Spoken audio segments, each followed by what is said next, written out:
Chapter 1. The Invisible Man. What would you do if you get the power of becoming invisible? Can it happen in reality? The play you are going to read is about an invisible man. It has been adapted from the famous play The Invisible Man by H.G. Wells. Let's see what happens when the people at a small inn discover that the traveller staying with them is actually invisible.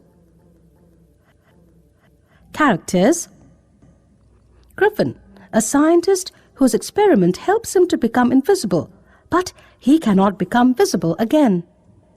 Mrs. Hall, the wife of a local innkeeper. Jimson, the porter of the inn. Dr. Cuss, the general practitioner. First man, second man, local villagers. Scene: a cold, stormy night in the village of Epping in West Sussex, south of England. A stranger staggers into the Coach and Horses Inn. He is wrapped from head to foot in bandages, and the brim of his soft felt hat hides every centimetre of his face, except for his eyes, which are covered by smoked glasses. The innkeeper's wife is amazed to see him. A fire, in the name of charity. I want a room and a fire. Mrs. Hall: If you can pay, sir, I'm sure you'll find my inn comfortable. I can pay well enough. Here are 3 sovereigns. 3 sovereigns? Yes, sir. Right away, sir. Please step this way and I'll show you the finest room we have. It needn't be fine, just so long as there is fire and a good, stout door with a lock. I wish to be warmed and fed and left alone. Yes, sir. I'll ask the porter to light a fire immediately. Oh, will this room suit? Yes, it'll do perfectly. Jimson, a gentleman in room 8. Jimson, come, light a fire. He'll be here directly, sir. He can't get here soon enough to suit me. I'm half frozen. I should think so, sir, travelling on such a night as this. I'll see to some supper for you. May I take your hat and coat, sir, to dry them out? You're soaked through, I shouldn't wonder. No, I prefer to keep them on, and I don't want people hanging about. Very good, sir. You needn't be so touchy. I was only trying to be sociable. I do not look for sociability at all. I have a great deal of work to do, and I wish to do it undisturbed. I trust, madam, that I make myself clear. Except for the delivery of his meals by the porter Jimson, his doors remained closed, and for 2 days no one but the porter had so much as a glimpse of him. And even the porter had strange things to tell of what he had seen. Kept his back to me the whole time. Wouldn't let me see so much as a centimetre of his face. At last he whirled around. He talked to me through a handkerchief, held the things right up to his face, like he didn't want me to see him. I think he's invisible. You're a superstitious old fool, Jimson. Your mind must be wandering. The people of Epping had a new worry now. A rash of burglaries had now erupted in the neighbourhood. The police found themselves helpless. Sums of money just seemed to vanish into thin air.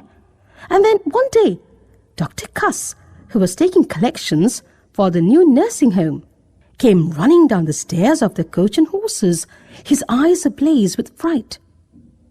Why, Dr. Cuss, you look as though you've seen a ghost. Oh, it's worse, Mrs. Hall, worse. The man in room 8. He's very particular about being left alone.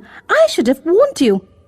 I thought I'd go in to see him for a minute. I thought he might give me something for the collection. I knocked on the door and waited. There was no answer. Perhaps he didn't hear you. Just when I thought myself, so I walked in. He was working, and the minute he heard me, he jammed both his hands into his coat. But I was able to see he had no hands, just empty sleeves, And when he turned around, he had no face. You can see right through him, except where there's clothing covering him. That's why he always wears the bandages, and the hat, and the smoked glasses. The stranger in room 8 is an invisible man. The strange story spread through the town like wildfire. Most people refused to believe it, though it seemed to explain the petty thieveries that had been going on. A deputation of townsmen was soon formed to arrest and capture the incredible invisible man. Should we knock on the door or burst right in? No use knocking. It would only warn him. Jimson's right. He would have a chance to make himself invisible.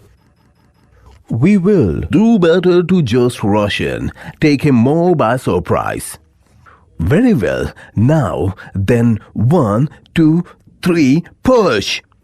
We've got you now, invisible man. Oh no, my secret is out, is it? Look, that bandage is hanging in mid-air. Must be him. Fools, how easily I can elude you. The bandage has dropped to the floor. We'll never catch him once he gets them off. He'll be invisible again. There's the last of it.